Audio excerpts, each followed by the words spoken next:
उनको बजने दो, अपना काम करते चलो। बोलो आर यू रेडी? मैं पहले भी बोल चुका हूं, दोबारा फिर बोल रहा हूं, लोग नहीं छोड़ने वाले, लोग नहीं छोड़ने वाले साहब। पीर पैगंबर ओलिया नानक ईसा को नहीं छोड़ा। कुछ रीत जगत की ऐसी है, हर सुबह के बाद शाम हुई। तू चीज है क्या, तेरा नाम है क्या, सीता भी यहां बदनाम हुई। लोग नहीं छोड़ने वाले साहब, लोग किसी को नहीं छोड़ते। ऐसे ही लोगों ने मेरे को भी टोंट मार मार के घर पे बिठा दिया था। और मैं आपको एक बहुत बढ़िया जो है बात बताने जा रहा हूं कि इस बिजनेस को लोग अपनी वजह से नहीं छोड़ते हैं। इस बिजनेस को लोग लोगों के तानों की वजह से छोड़ते हैं, लोगों के टोंट की वजह से छोड़ते हैं। अगर आपने अपने आप को मजबूत बना के अगले 5 साल इसके अंदर टिका लिया, आप वहां से उठ के यहां पहुंच जाओगे 100%। मैं काम करता रहा, लोगों को समझाता रहा, लोगों ने समझा दिया। लोग बोले नहीं चलेगा, नहीं कर सकते, नहीं चलेगा, नहीं कर सकते, नहीं चलेगा, नहीं कर सकते। मेरे दिमाग के अंदर ठोक ठोक कर भर दिया। 17-18 दिन मैंने काम किया साहब, रिजल्ट क्या था? 0।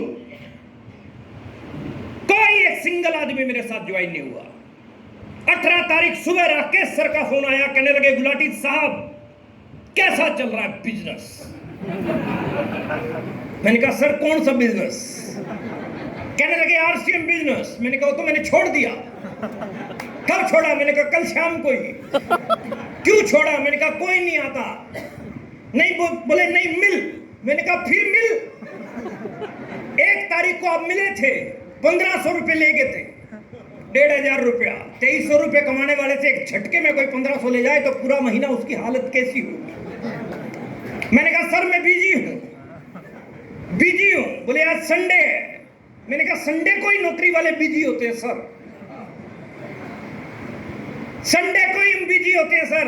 मैं आपको एक चीज और बताना चाहता हूं, आप सभी साथियों को जो अभी जूनियर हैं, सभी जूनियर को बताना चाहता हूं कि आप जो भी गोलियां देते हैं ना, जो भी गोलियां देते हैं, जो भी बहाने लगाते हैं सीनियर को, जितने भी बहाने लगा रहे हो, जितने भी गोलियां दे रहे हो ना, इनकी सबकी पीएचडी है उसमें। मतलब ये वो सारे काम करके छोड़ चुके हैं। बात फॉलो कर पा रहे हो आप? तो मैंने बहुत बहाने लगाए, मेरा कोई भी बहाना चला नहीं। राकेश सर बोले मैं तेरे पड़ोस में हूं, अभी आया। 2 मिनट घर में रुक, मैं अभी आया। और मेरे पास में मैंने फटाफट कपड़े चेंज किए और साइकिल थी उस समय मेरे पास, और साइकिल भी ऐसी 1 किलोमीटर में 3 बार उसकी चेन उतरती थी। और मैंने मेरी माँ को बोला कोई आए तो बोल देना, गया और गया पता नहीं कहां गया। बस ये बोल के सर मैंने साइकिल उठाई, और जैसे ही मैं साइकिल अपने गेट से बाहर निकालने लगा, एक आदमी ने मेरी साइकिल का हैंडल पकड़ा, वो राकेश शर्मा था। तो साइकिल ही एक ऐसा साधन है जिसमें ताला पीछे होता है, बाकियों में तो बाइक पे आगे रहता है, दूसरों के हाथ में है ताला। राकेश सर ने ताला पीछे से लगाया, चाबी अपनी जेब में डाली और बोले चल अंदर बैठते। मैंने कहा सर कुछ अर्जेंट है मेरा, मैं बाद में मिलूंगा। नहीं अर्जेंट कुछ नहीं, अभी एक बार चलो अंदर बैठते। अंदर बैठे हम लोग। राकेश सर ने एक सवाल मेरे से किया, एक डायरी और पेन मेरे सामने रखा, बोला प्रमोद पिछले 17 दिन में तूने लोगों को कैसे समझाया है, एक बार मुझे समझा के दिखा। सब लोगों के लिए मैसेज है बहुत बड़ा, मुझे समझा के दिखा। मैंने कहा सर मैं डायरी और पेन तो मैंने 17 दिन में उठाया ही नहीं। मैं तो एक ही लाइन में समझाता था कि भीलवाड़ा की कंपनी है, 1500 रुपए का बैग है, 3 पैंट 3 शर्ट मिल जाएंगे, मैं मेंबर बन गया हूं, 2 और चाहिए। राकेश सर बोले ऐसे समझाएगा तो कोई भी नहीं आएगा। मैंने कहा कोई नहीं आया सर। बहुत बढ़िया बात राकेश सर ने बोली। राकेश सर ने बोला कि जब आप वर्बली समझाते हो, बोल के समझाते हो, फोन पे, कहीं बाजार में, मार्केट में, कहीं पर भी खड़े होकर आप समझाते हो, तो उस समय आप बोल रहे होते हो, लेकिन आप जब लिखकर समझाते हो तो आरसीएम बोल रहा होता है। नंबर 1 मैसेज कभी भी आप मार्केटिंग प्लान बिना अपॉइंटमेंट के मत दिखाओ। अपॉइंटमेंट लो, एकांत में बैठो, फिर समझाओ। टीचर ऐसे ही समझा देता है क्या? टीचर है कोई यहाँ टीचर? हाँ, कौन से सब्जेक्ट के टीचर हो सर आप? है जी, गणित, गणित के टीचर है ना आप? गणित के टीचर हैं तो गणित आप क्लास में ही पढ़ाते हैं ना बच्चों को? ये तो नहीं मार्केट में आपको कोई स्टूडेंट मिल गया और आप बाइक पे हैं और आप बाइक पे बोलते हैं 4th चैप्टर खोल, बोलते हैं। कहां पढ़ाते हैं उसको? क्लासरूम में। बात फॉलो कर पा रहे हो मेरी? इतना सस्ता ना बनाओ साहब, ये गजब का कंसेप्ट है। इससे एक जिंदगी बन भी सकती है और एक जिंदगी बर्बाद भी हो सकती है। तो आप प्लान को शेयर करने के लिए अपॉइंटमेंट लो। बैठिए सर, अपॉइंटमेंट लेके जो है आप प्लान दिखाइए, एकांत में बैठ के प्लान दिखाइए, उससे आपको परिणाम मिलेंगे। जैसा राकेश सर ने बोला, एकांत में प्लान दिखाने शुरू किए। पहला चेक मेरे पास आया, कितने रुपए का? 516 का।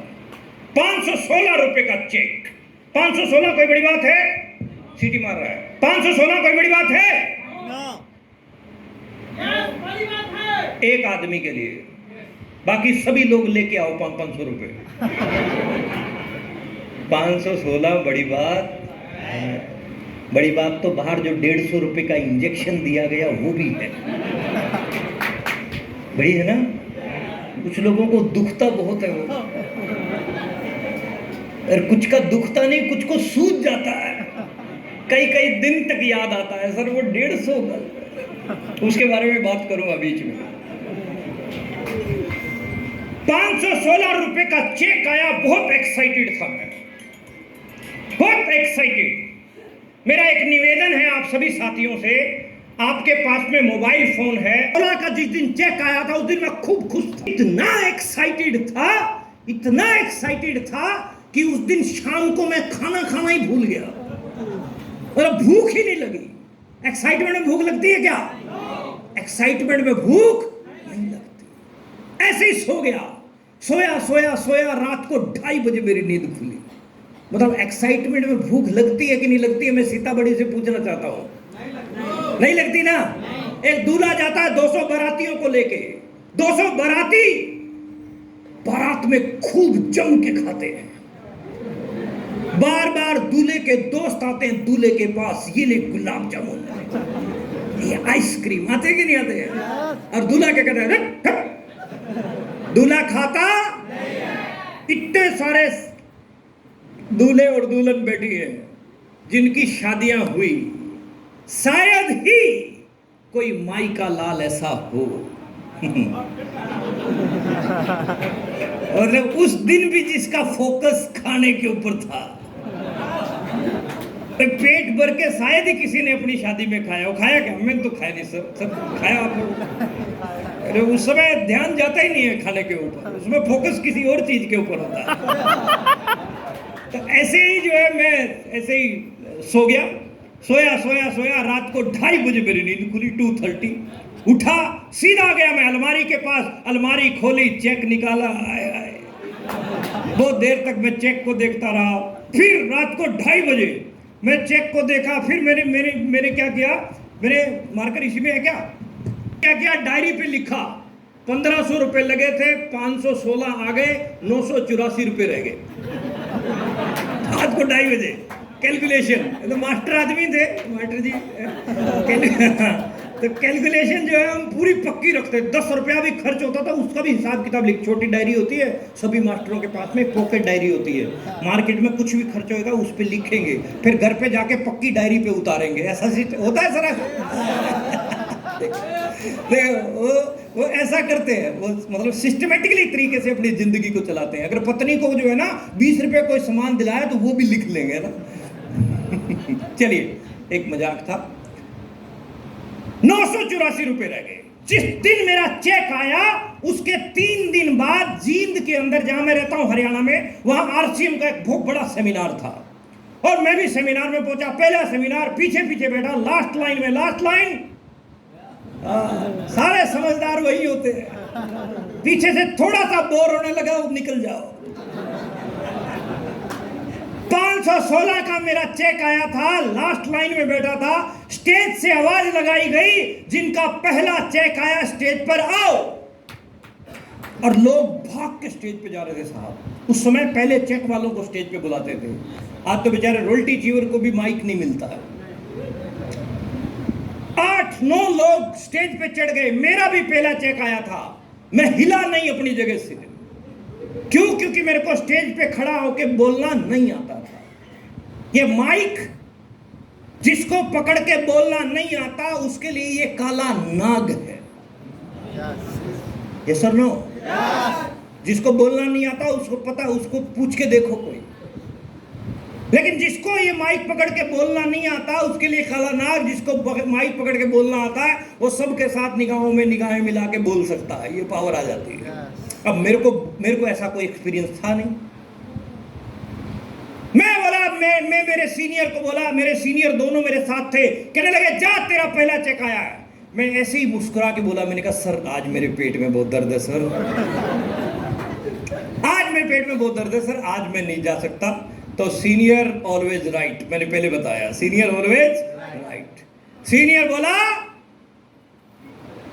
तेरे पेट में अगर दर्द है तो तेरे चेहरे पे मुस्कुराहट क्यों है? पेट में दर्द होता है तो चेहरे पे मुस्कुराहट नहीं होती। अगर तेरे दर्द है भी तो भी जा, क्योंकि वहां पेट से नहीं मुंह से बोलना। मैं गड़बड़ मेरे साथ में, मैं आपको याद करवाऊं वो लम्हा। पहली बार जब मैं आरसीएम की स्टेज पे चढ़ा था तो मेरे 3 सीनियर ने धक्का मार के चढ़ाया। अब 9 लोग मेरे से पहले खड़े थे। अब जिस आदमी के हाथ में माइक था वो, मैं जैसे स्टेज पे चढ़ रहा था तो हमारी तरफ देखकर वो बोला अपना नाम, क्या करते हैं, कहां के रहने वाले हैं और कितने रुपए का चेक आया है। केवल 4 बातें बतानी है, ज्यादा टाइम नहीं है। सीनियर आए हैं उनको सुनना है, जैसे अभी बोल रहे थे। तो मैंने मन में सोचा भी तेरे को जल्दी है, तेरे से ज्यादा जल्दी तो मेरे को है, क्योंकि मैं घबरा रहा था बहुत ज्यादा।